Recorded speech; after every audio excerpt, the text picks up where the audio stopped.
Perkenalkan, saya Darwin. Di sesi ini saya akan membahas mengenai requirement engineering. Jadi kata requirement artinya kebutuhan. Apa yang menjadi kebutuhan atau spesifikasi seorang customer atau pelanggan. Contoh sederhana, ketika hendak memberi satu laptop, kita kan ada spek tertentu. Saya butuh prosesor yang seperti gimana, berapa ukuran memorinya. Nah, dalam memahami kebutuhan customer juga demikian, tetapi bukan disebut sebagai spek, tetapi requirement. Engineering berarti seninya, kemudian bagaimana cara kita menggunakan pendekatan atau metode tertentu. Sebelumnya butuh kita pahami di awal, customer dan end user itu memiliki perbedaan. Ada yang menyamakannya, tapi aslinya itu berbeda. Customer adalah orang yang meminta pembuatan software atau perangkat lunak, orang yang mendefinisikan tujuan bisnis sehingga bisa dibangun software untuk mendukung bisnis tersebut. Customer juga menyediakan kebutuhan dasar dari sebuah software. Dia juga menyediakan atau mengkoordinasikan dana untuk pembuatan proyek. Istilah lainnya adalah stakeholder. Berbeda dengan end user, yaitu orang yang menggunakan software yang telah dibangun untuk mencapai beberapa bagian dari tujuan bisnis. Misalnya, karyawan atau staff, itu disebut end user. End user mampu mendefinisikan operasional detail dari software, sehingga bisa mencapai tujuan bisnis. Mungkin muncul pertanyaan, apakah customer dia tidak memahami detail? Jawabannya relatif. Kenapa? Karena customer itu bisa dibilangkan orang yang mengeluarkan dana, yang membiayai pengembangan dari software tersebut. Tentunya dia juga merupakan bagian dari manajemen atau pemegang bisnis, orang yang memiliki dana. Tentunya namanya win-win solution atau simbiosis mutualisme dari pemilik perusahaan, pemilik usaha, nggak mungkin dia turun tangan semuanya, dia pasti butuh tim, partner. Maka direkrutlah karyawan. Nah, oleh karenanya, dari karyawan tersebutlah yang menjalankan operasi. Dia yang melakukan data entry, yang melakukan penginputan data, itu yang disebut sebagai end user. Jadi ada perbedaan. Jadi siapa yang lebih penting? Customer kah atau end user? Dua-duanya penting. Hanya saja kita nggak bisa menggabungkan dua-duanya ketika dalam proses mengumpulkan requirement. Secara teori mungkin bisa, tetapi kalau dari pengalaman saya di lapangan, prakteknya, itu lebih bagus kita bisa. Jadi kali pertama adalah jumpai dulu atau meeting atau brainstorming bersama customer. Oh, kata ada brainstorming itu artinya mendengar dulu apa menjadi masukan dari si customer. Jangan melakukan analisa sama sekali, jangan pernah menyanggah.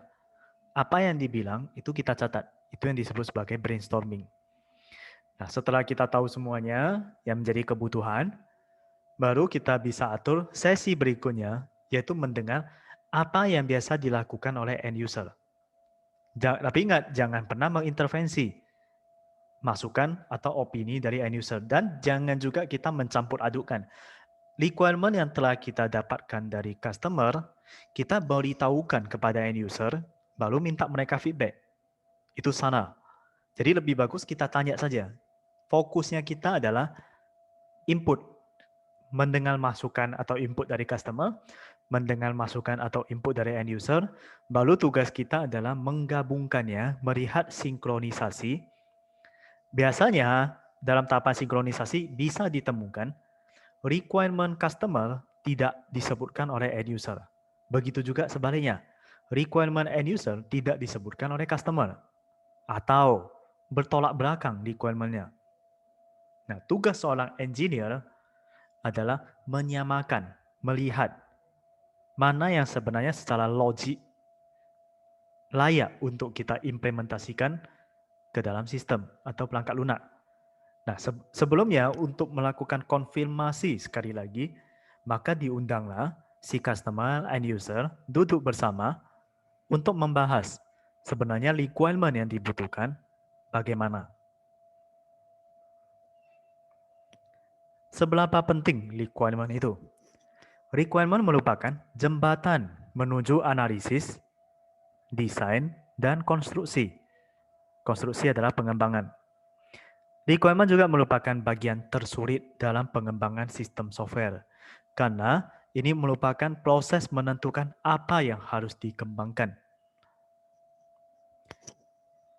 Jikalau kita mengabaikan requirement ini, maka sistem yang kita develop, yang kita kembangkan, bakalan menjadi sistem tambal sulam.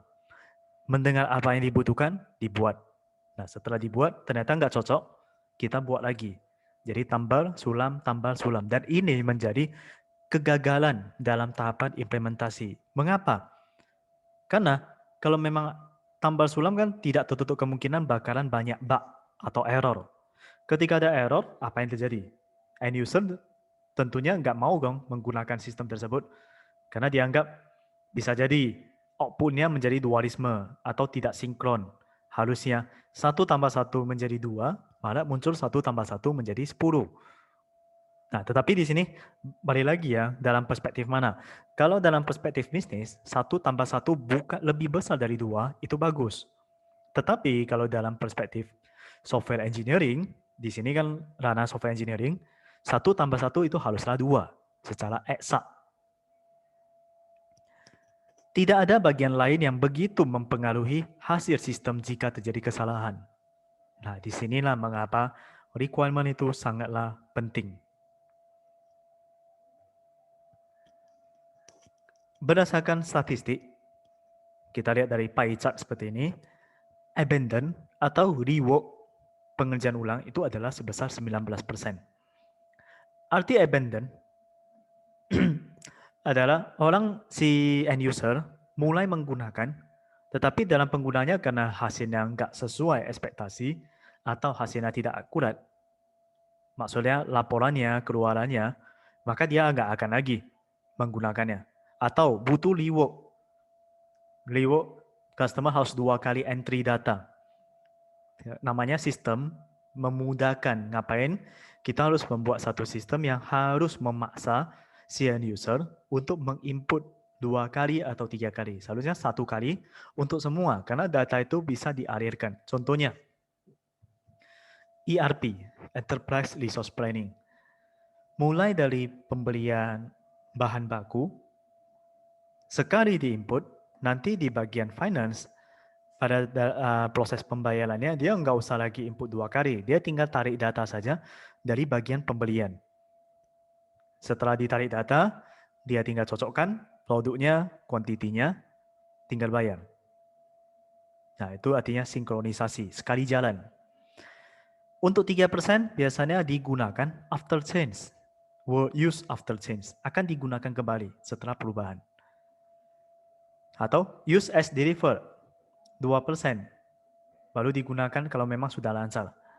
Atau paid for but not delivered. Memang dibayar, tetapi nggak dipakai. Nggak diberikan si engineer kepada si pemilik bisnis. Ini biasanya berarti engineer dia telah menerima pembayaran, tetapi karena kompleksitas atau bisa jadi karena di awal requirement ada miss, sehingga kok nggak siap-siap pengembangan sistemnya. Nah, ini artinya. Bukan berarti tidak bertanggung jawab ya, tetapi penyelesaiannya itu tersendat, ada masalah. Berikutnya, delivered but not used. Sudah diserahkan kepada customer, tetapi tidak digunakan oleh end user. Itu sebanyak 47%. Nah, disinilah porsi yang seharusnya kita minimize, kita kurangi. Kan sayang, suatu sistem yang telah dibuat, tetapi nggak digunakan oleh si end user. Secara sederhana saja, orang udah langsung menilai, oke, berarti sistem ini ada masalah. Sehingga nggak cocok lagi digunakan. Yang rugi 2 orang, yaitu si engineer sendiri, karena nama baik bisa jadi. Kemudian dari sisi customer, rugi 2 hal, yaitu finansial dan waktu. Jadi oleh karenanya, tahapan requirement ini sangat penting untuk kita perhatikan di awal. Kita lihat use case ini, cerita. Customer sebenarnya menjelaskan sesuatu hal, kebutuhannya dia nggak tentu mampu menjelaskan total, secara lengkap, secara detail. Namanya customer. Dia nggak mau dong terlibat teknis terlalu detail, kan dia yang mendanai. Oke. Oleh karenanya, dia akan menceritakan sekilas dan sedikit abstrak, yaitu dia mau dibuatkan ayunan. Ada 3 dudukan. Oke, ini yang dijelaskan. Setelahnya, seorang project leader, dia memahami dudukan. Oke, berarti ayunan itu tari yang pertama dan tari yang kedua digantung di dahan yang berbeda. Kemudian seorang analis, ketika project leader menjelaskan kepada seorang analis, dia membayangkan. Berarti pohon dibelah, habis itu pohon tersebut akan ditahan oleh 2 pohon kecil lainnya, dan di tengah-tengahnya itulah diikat ayunan. Seorang programmer, dia yang menulis program, yang mengembangkan dalam hal ini, di awal karena si analis di project leader tidak menjelaskan bahwasanya ayunan itu untuk diduduki. Jadi si programmer berasumsi, bernarar, memahami ayunan itu cukup diikat di batang pohon dan dibiarkan begitu saja. Nggak salah juga, karena ayunan itu bisa diduduki. Tidak ada kata ayunan itu bisa digoyang, bisa diayunkan. Muncul seorang bisnis consultant, dia mendeskripsikan lebih eksekutif lagi, yaitu ayunan itu ada sofanya. Dengan beberapa skenario penjelasan, seorang project dokumenter, dia kebingungan, dia mau tulisnya gimana. Dan ketika di-install, tadi programmer saja dia sudah salah tangkap, sehingga pengerjaannya kan udah pasti nggak bisa digunakan. Nah, operationnya pada saat diinstalasi nggak jelas. Hanya satu tali. Ayunannya gimana? Ekspektasi ketika seorang customer hendak berbayar adalah harusnya ayunan itu nanti secanggih ini. Mirip dengan roller coaster. Itu di dalam pemikirannya. Padahal di awal memang dia nggak mungkin bisa jelasin secara detail. Namanya customer, dia nggak salah.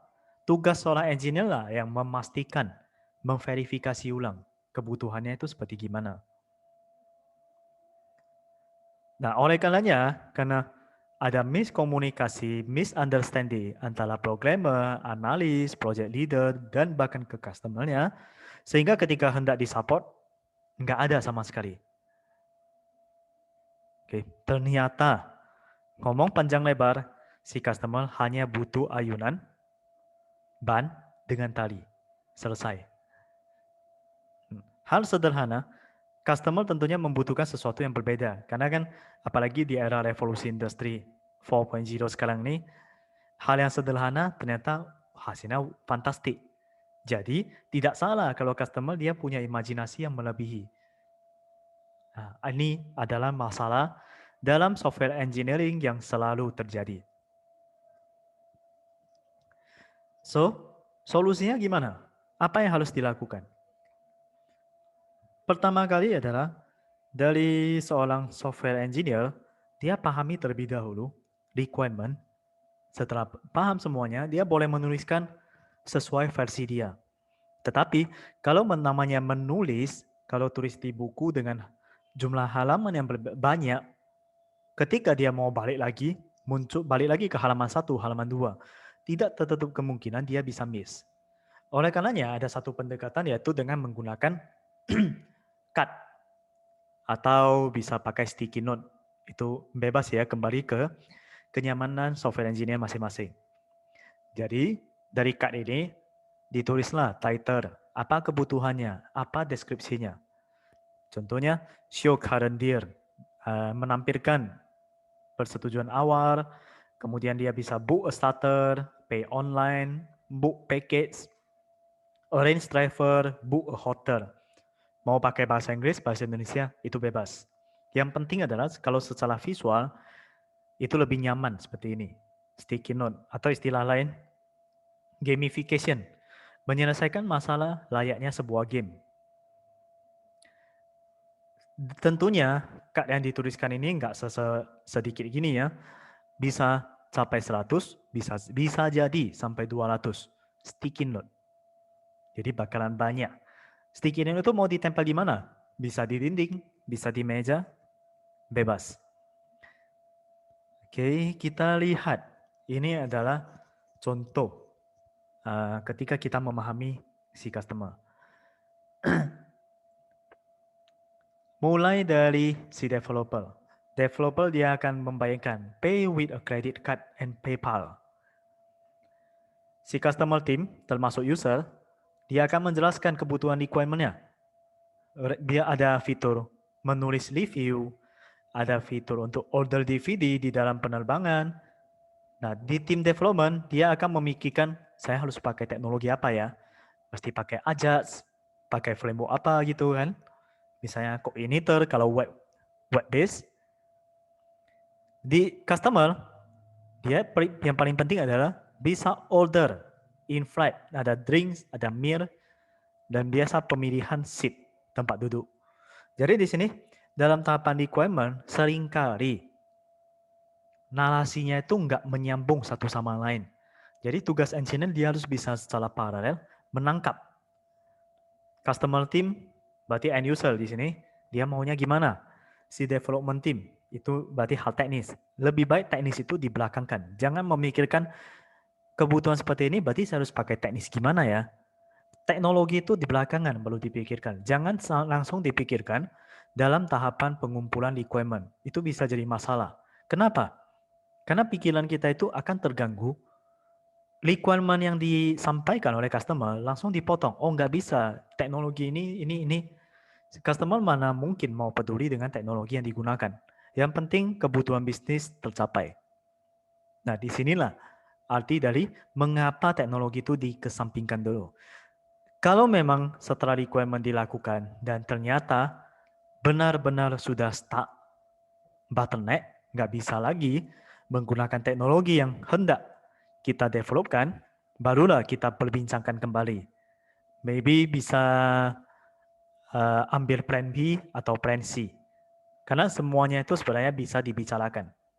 Yang penting adalah komunikasi.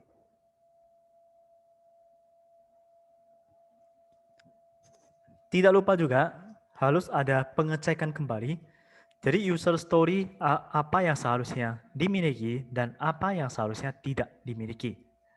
User story, dia harus bisa mendeskripsikan sesuatu hal di mana dibutuhkan oleh software untuk kepentingan customer tentunya.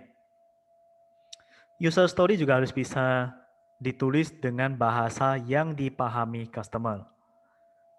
Karena requirement setelah dilakukan harus cross check kembali dengan customer. Kalau cross check secara verbal saja tanpa bentuk tulisan, nanti tidak tertutup kemungkinan miskomunikasi bisa terjadi lagi. Jadi sehingga semuanya harus dalam bentuk bahasa. Harus bisa ditulis kembali oleh customer. Revisi maksudnya.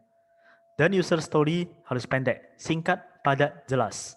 Dan lebih bagus lagi, tidak lebih dari 3 kalimat untuk masing-masing user story. Karena kalau terlalu panjang, konsentrasi bisa buyar, pemahaman pun bisa buyar. User story jangan pernah dibuat panjang, jangan pernah menggunakan istilah-istilah teknis yang tidak familiar dengan customer, kecuali customer-nya background IT. Itu lain cerita. Dan tidak butuh menyebutkan spesifik teknologinya apa. Kenapa? Ada 2 masalah. Masalah pertama, mungkin muncul kekhawatiran kalau si customer pernah punya teman yang pengalaman gagal dalam implementasi sistem menggunakan teknologi A contohnya. Padahal ini bukan kesalahan di teknologinya, kesalahan di bagian requirement. Karena dia pernah mendengar hal demikian, ketika kita menyajikan user story dan menyebutkan teknologi yang sama, muncul ketakutan di awal. Kayaknya teman saya itu pernah gagal dalam menggunakan teknologi tersebut. Oleh karenanya, di sini disarankan jangan menyebutkan teknologi yang spesifik. Ini semuanya kita harus buat dalam bentuk checklist.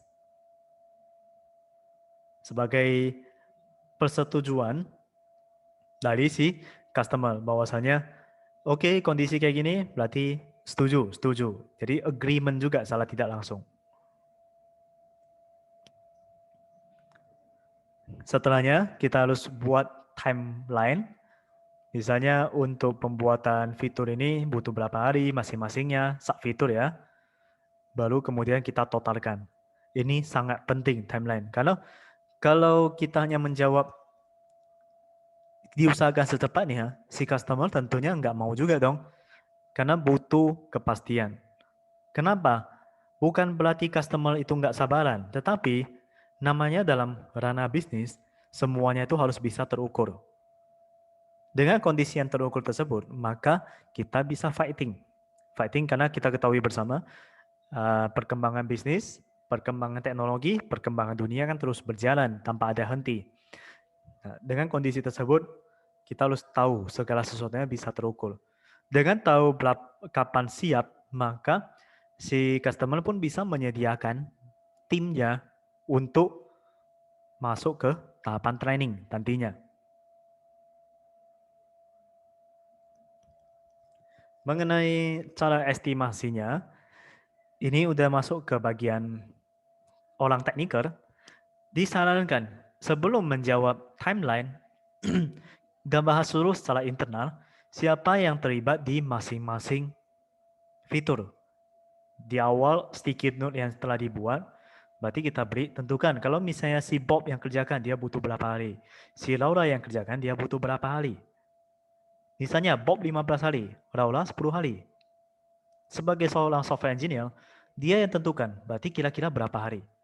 10 paling cepat, 15 paling cepat. Tentukanlah berapa, misalnya kita spell 12. Jangan pernah membuat angka yang tidak realistis. Mengapa? Karena kemampuan manusia itu kan terbatas. Kalau Laura saja bisa 10, dia 15 bukan salah Bob sebenarnya. Tetapi mungkin Bob punya pertimbangan-pertimbangan lain. Nah, kita lihat mana yang paling sedikit. 10 dong. Apakah kita langsung tulis 10? Saya sarankan jangan. Kenapa? Karena sebagai manusia tidak tertutup kemungkinan nanti bisa berhalangan. Misalnya sakit atau gimana gitu. Jadi kita buatlah 12. Dia order flight.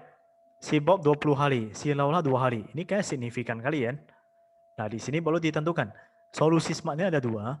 Yang cara pertama adalah, berarti proyek ini kita kasih saja si Laura yang handle. Kita buatlah 5 hari supaya lebih aman. Oke. Dalam pemilihan seat, fitur pemilihan seat. Laura juga sama, dia butuh 2 hari, dia butuh 12 hari.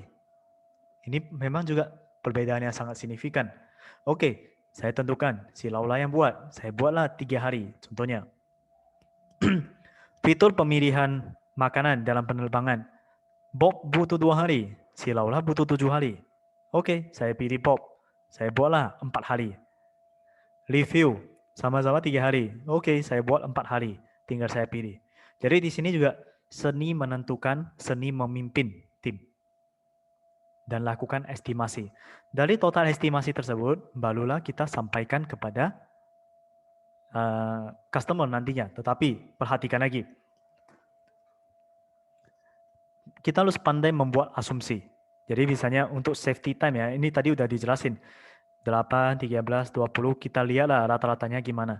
Tetapi kalau memang ada kondisi tertentu yang ternyata sangat jauh time frame-nya, tidak tertutup kemungkinan solusinya adalah kita break. 100 ini yang misalnya dikerjakan oleh Bob butuh waktu 100 hari, kita bagi dua.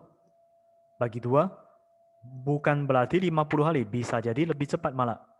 Jadi kita harus pandai, harus secara smart menentukan breakdown-nya gimana. Semakin jauh jaraknya, maka tingkat konfidensi dalam menentukan estimasi itu juga semakin berkurang. Oleh karenanya, jangan terlalu membiarkan begitu saja kepada tim untuk mendevelop.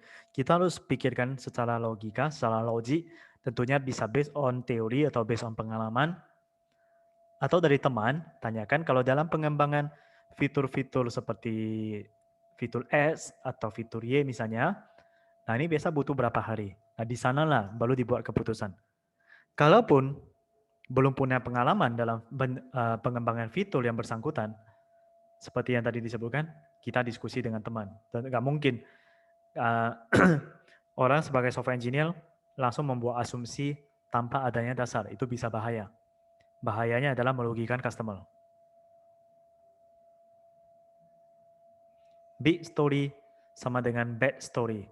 Story yang terlalu panjang. Jadi arti dari story adalah sticky note yang kita buat, yang awalnya kita tanyakan requirement dari customer, harus kita break menjadi cerita-cerita kecil.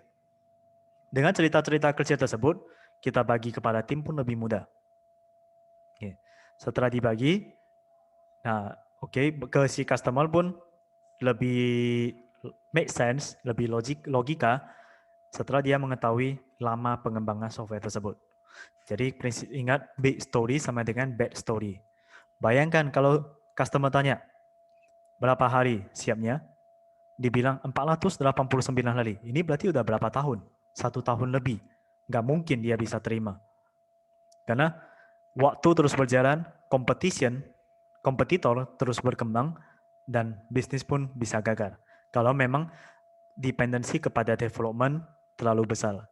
Oleh karenanya saya tekankan sekali lagi, berangkatlah dari requirement. Dari requirement baru kita buat proses bisnisnya. Maksudnya kita buat salah teknikal, gimana kebutuhannya, kita delegasi, diskusi, baru kita sampaikan. Semakin cepat semakin bagus. Tetapi cepat harus dalam logika, sesuatu yang terukur.